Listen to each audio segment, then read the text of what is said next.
नमस्कार, ज्ञान सागर में आपका स्वागत है। आज हम कक्षा 12 की हिंदी पाठ्य पुस्तक अंतरा भाग 2 से सरोज स्मृति को पढ़ेंगे। सरोज स्मृति सूर्यकांत पाटिल निराला जी की एक विलाप गीत है। उन्होंने अपनी पुत्री सरोज की मृत्यु के बाद एक शोक गीत लिखा, सरोज स्मृति। देखा विवाह अमूल नवल तुझ पर पड़ा, शुभ कलश कजल देखती मुझे तो हंस मद, होठों पे बिजली फंसी सन। कवि कहते हैं कि सरोज, मुझे तुम्हारी उस विवाह की याद आती है। तुम्हारा विवाह अलग ही तरीके से कराया गया था, अद्भुत तरीके से तुम्हारी विवाह हुआ था। तुम्हारे ऊपर जो शुभ कलश का जल डाला गया था वो मेरे द्वारा डाला गया था। सरोज की माता की मृत्यु पहले ही हो चुकी थी, तो माता के द्वारा किए जाने वाले कार्य कवि ने स्वयं किए थे। कलश से पुत्र का स्नान जब कवि करा रहे थे सरोज को, तो वह उन्हें देखकर, अपने पिता को देखकर थोड़ा धीरे से हंसती हैं।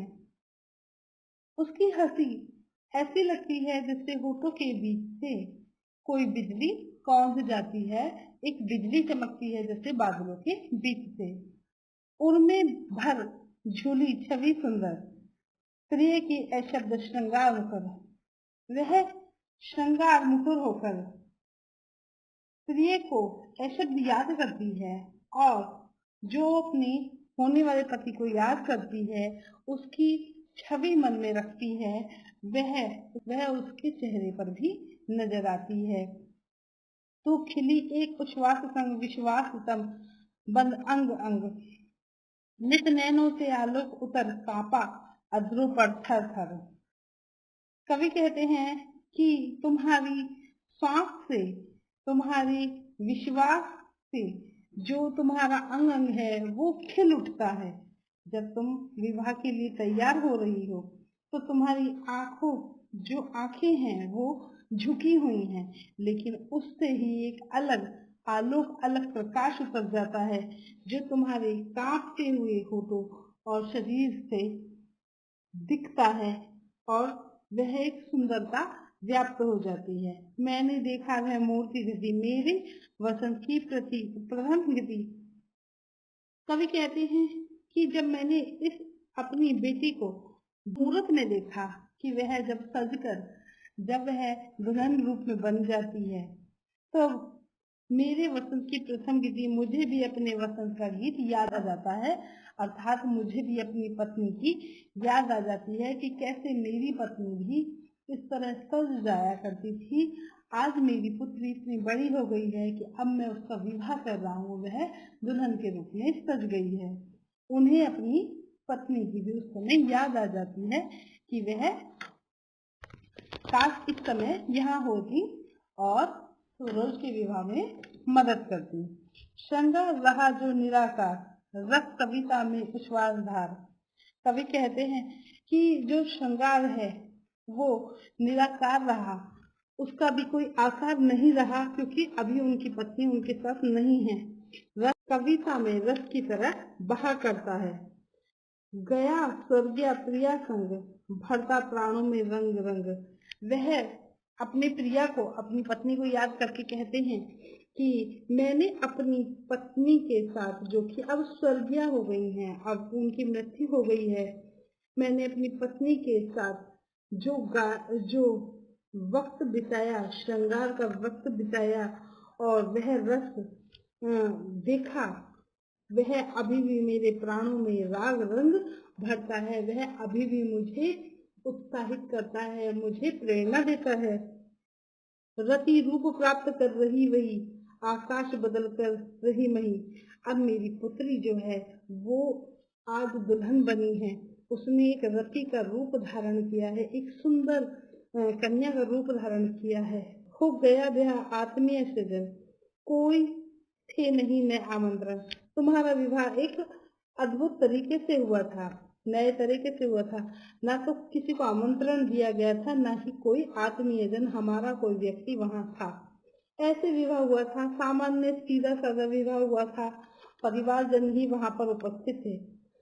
था भेजा गया विवाह राग, भर रहा न घर निशी दिवस राग।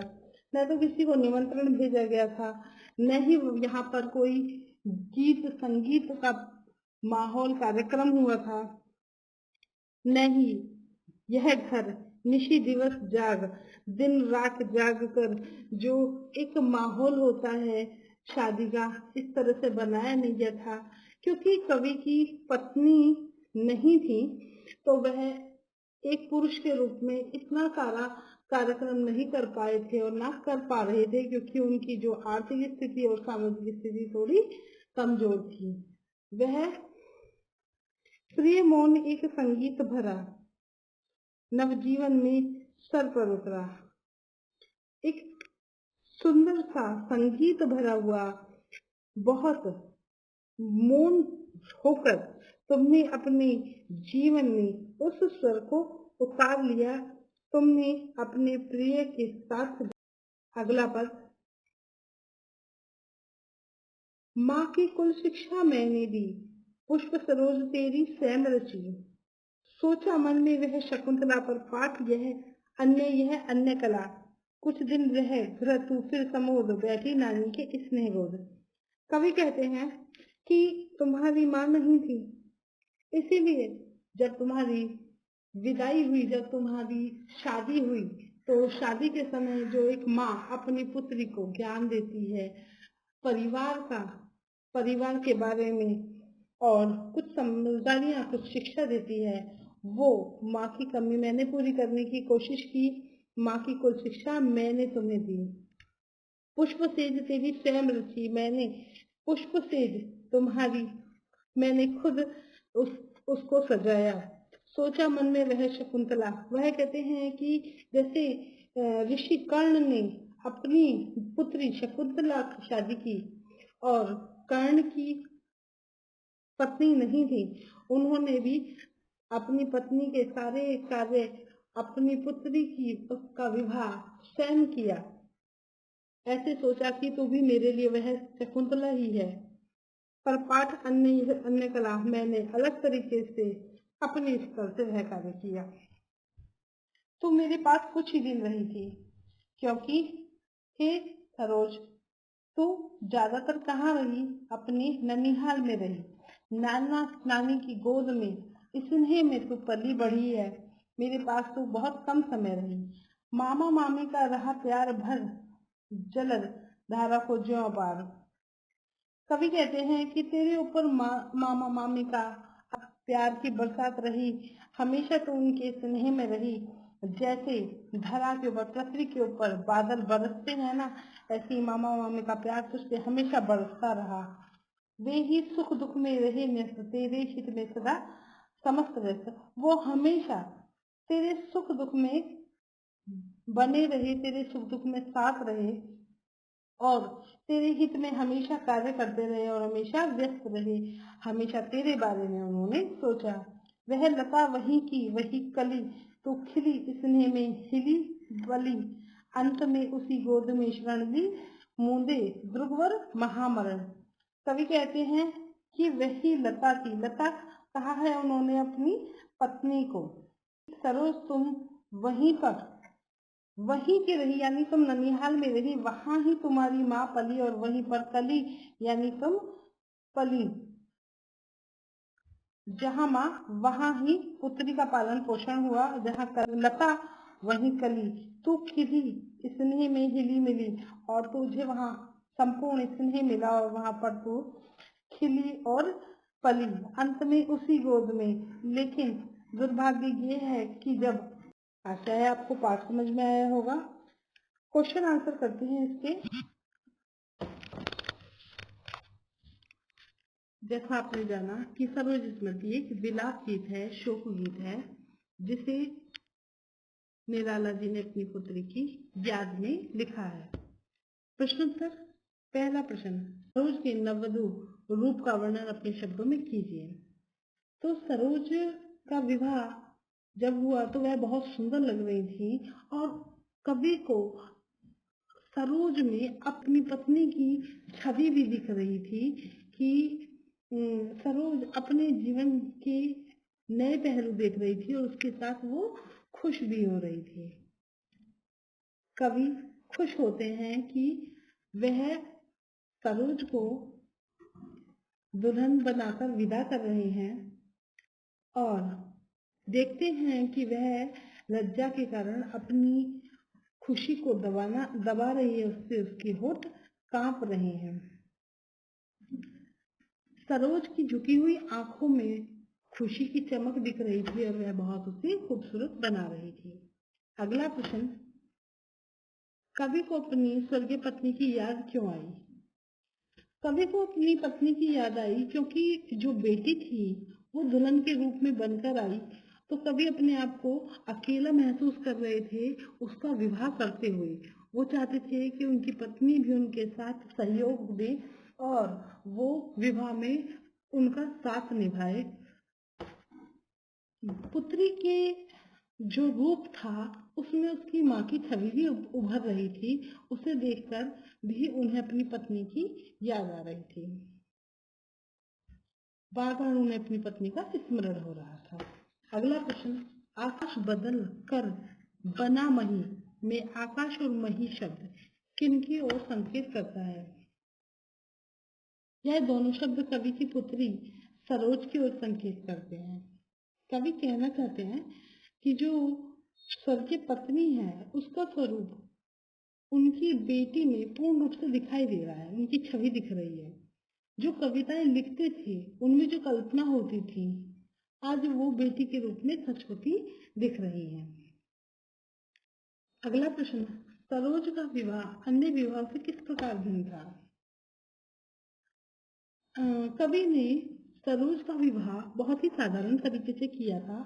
कोई दिखावा नहीं था, कोई शोर शराबा नहीं था, यहाँ तक कि ज्यादा लोगों को नहीं बुलाया गया था, न ही कोई अन्य लोग बुलाया गया था, न मेहंदी हल्दी की रस्म की गई थी और न ही जागरण किया गया था, न गाना गाए गए थे। और सरोज की माँ ना होने के कारण माँ की सारी रस्में भी उनके पिता अर्थात कवि ने निभाई थी। अगला प्रश्न, लता वहीं की जहाँ कली तू खिली पंक्ति के द्वारा किस प्रसंग को उद्धृत किया गया है? तो कवि कहते हैं कि सरोज का पालन जो है उसके ननिहाल में हुआ, वहीं उसकी माँ पली और वहीं वह भी पली। यहाँ पर जो लता है वह सरोज की माँ को कहा गया है और कली सरोज को कहा गया है। अगला प्रश्न, मुझ भाग्यहीन की तू सबल निराला की ये पंक्ति क्या बेटी बचाओ बेटी पढ़ाओ जैसे कार्यक्रम की मांग करती है? आप ये बात कह सकते हैं कि ऐसा है कि ये पंक्ति बेटी बचाओ बेटी पढ़ाओ कार्यक्रम की मांग करती है, क्योंकि पत्नी के गुजर जाने के बाद कवि का इकलौता सहारा उनकी पुत्री ही थी।